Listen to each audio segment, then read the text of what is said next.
श्वेतांबरी लिखती हैं, प्रणाम Anant Shri. Though I am from medical field but I am not able to accept the medications prescribed by psychiatrist. There are so many side effects of those medications which makes patient very dull and reduces their sensitivity. Medications are needed for extreme cases, but we really need to find alternatives for those medications.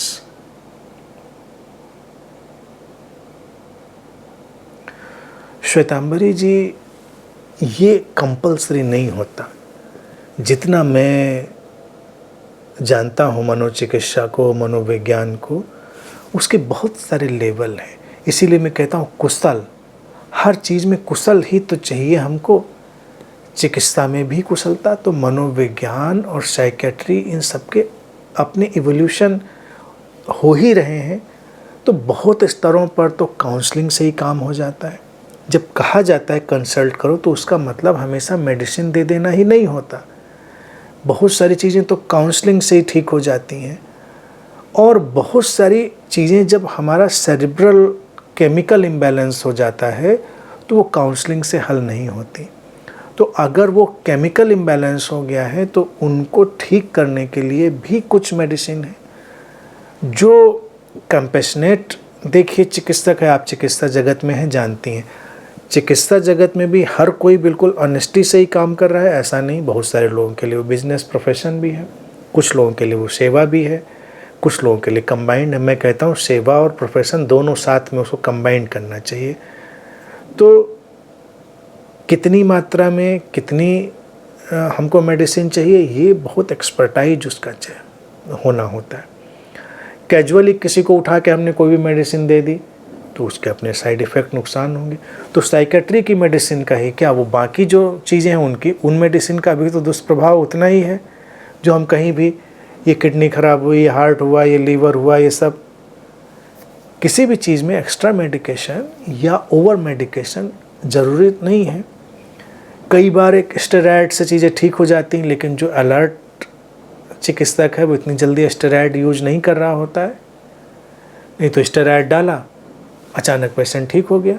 लेकिन steroid बहुत ही अच्छे से monitor करके expert ढंग से उसको हम करते हैं. या और कितनी कितनी मेडिसिन्स हैं, हर मेडिसिन के अपने अपने तमाम साइड इफ़ेक्ट्स हैं. तो उसको धीरे धीरे इवॉल्व करना है, हमको इवॉल्व करना है.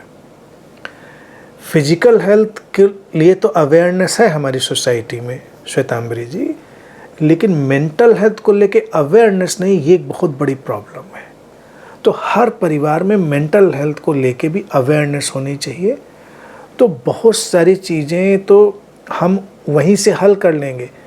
मनोविज्ञान भी जो इवॉल्व हो रहा है, वो हमारा जो योग है, तंत्र है, वो सब उससे ही, उसने बहुत सारी चीज़ें डिराइव करी हैं. तो अगर व्यक्ति अपने जीवन में, परिवार में अच्छे योग को, अच्छे ध्यान को, इन सब चीज़ों को, अच्छा मैं शब्द इसमें जानबूझ के जोड़ दे रहा हूँ, उनको शामिल कर रहा है, जो बैलेंस्ड हैं, हेल्दी हैं चीज़ें, थॉट प्रोसेस के फॉर्म में अच्छी चीज़ें हैं, तो मेंटल हेल्थ भी इवॉल्व होगी. और हमको एक डिपेंडेंसी नहीं पैदा करनी है कि हम बस उठे और चले गए अचानक हर चीज़ में साइकेट्रिस्ट से कंसल्ट करने. लेकिन हम कंसल्ट नहीं ही करेंगे वो भी अनुचित है. तो इसीलिए चाहे फिजिकल लेवल पर इलनेस हो, चाहे मेंटल लेवल पर इलनेस हो, उसको हम पहले तो हैंडल करें अपने तौर पर. हमारा देखिए आयुर्वेद का सिस्टम, योग का सिस्टम, हमारा ध्यान का, तंत्र का, ये सब चीज़ें हमारी फिजिकल, मेंटल सारी चीज़ों को ठीक करने में बहुत दूर तक सक्षम है. लेकिन जब बात सीमा से आगे चली जाए तो सहायता लेने में भी संकोच नहीं करना चाहिए. कभी कभी क्या होता है, बस जरा सी एक छोटी सी गोली से बहुत सारा काम बन जाता है. 2 साल आदमी जूझता रहे, नहीं ठीक कर पा रहा है, लेकिन उसके लिए चिकित्सक को हमें ऐसे ट्रेन करना चाहिए कि वो बहुत ही कंपैशनेट और सेंसिटिव ढंग से हैंडल करे. क्योंकि ये चीज़ हर जगह है. क्या हार्ट पेशेंट में नहीं? कितने स्कैम चलते हैं, गया चलो टारगेट मिला था सर्जरी करो इसकी, अब उसको पता नहीं सर्जरी नीडेड है कि नहीं है। कितने कॉरपोरेट हॉस्पिटल्स में टारगेट मिलते हैं कौन नहीं जानता है। कितनी जो लैब्स हैं, पैथोलॉजीज़ हैं, वो मैनिपुलेट करते हैं, उन सबको कौन नहीं जानता। हर कोई जानता है इस बात को। तो किसी भी फील्ड में अच्छा बुरा सब कुछ है, हमको अच्छे की तरफ जाना है और एस्केप नहीं करना है।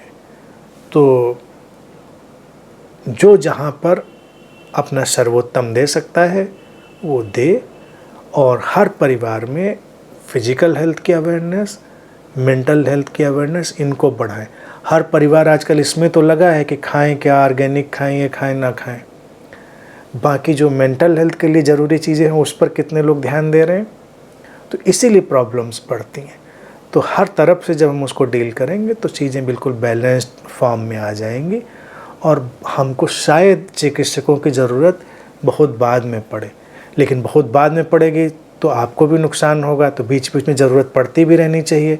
अब आपके पास कोई पेशेंट ही नहीं है, सब लोग ठीक हो गए, तो हालांकि वो अच्छी दुनिया होगी जहाँ पर ज़रूरत ना पड़े, लेकिन एक्सपर्ट को इग्नोर नहीं करना है। जो चीज़ें एज अ चिकित्सक आपको पता है वो हमको नहीं पता है, तो आपकी ज़रूरत तो हमेशा रहेगी ही चिकित्सकों की। लेकिन हर चिकित्सक मेडिटेटर हो जाए, कंपैशन से भर जाए, सेंसिटिविटी से, ये बहुत अच्छा हो।